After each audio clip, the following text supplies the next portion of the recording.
I don't think people do that enough in general. We have weird apprehensions about what it means to be a failure. And a lot of times that's where the lesson is: losing, failing, not executing. The lesson is in those things so that you can learn what to do and what not to do. Always going to the successful person and mirroring what they do. You don't know the circumstances that made them successful. But it's easy to point out the circumstances that basically engineered somebody's failure. Those are more visible. We don't spend enough time learning from those failures. As business owners, you see all the images on social media of the trendy business owners that are out there conquering the world and stuff, but you never see the late nights or the things they tried that didn't work. And typically they don't talk about that stuff because it's not sexy to talk about online. But those are the important things. Those are where the lessons are. Those are the things that you need to learn. I have plenty of failures. And the challenge is to accept those as lessons, or instead of making those summations of my ability.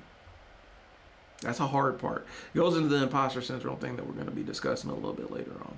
So the two things I do want, if you're listening, I want you to drop a comment and let me know if you've ever had to take the lesson from the failure and take your L and learn from it, and maybe sharing what that was. And then also, if you have any questions about how to leverage these algorithms a little bit better through persistence with your marketing, and hit other segments of your audience, let me know. Like I said, I'm here to answer questions and be a resource. So if you want to ask about how to get better with marketing your business, hit me up. And if you don't want me to put your comment on the screen, don't worry, I don't have to. I can still answer it without letting the world know who you are. So anyway, learning from the failure, and the learning from the failure does tie back to the persistence piece of it, because you have to be able to get out here and fail hard and fail fast.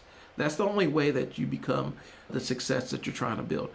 I don't necessarily want the overnight success, because that would make me anxious, because it's like, now I don't know how I got here. I don't know how to duplicate this.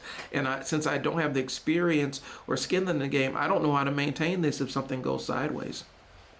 So there's plenty of lessons to be learned in the failure, and those failure lessons are super valuable. Sometimes I think we shield kids a little bit too much from taking the loss and learning how to cope with failing something and not being good at something the first time.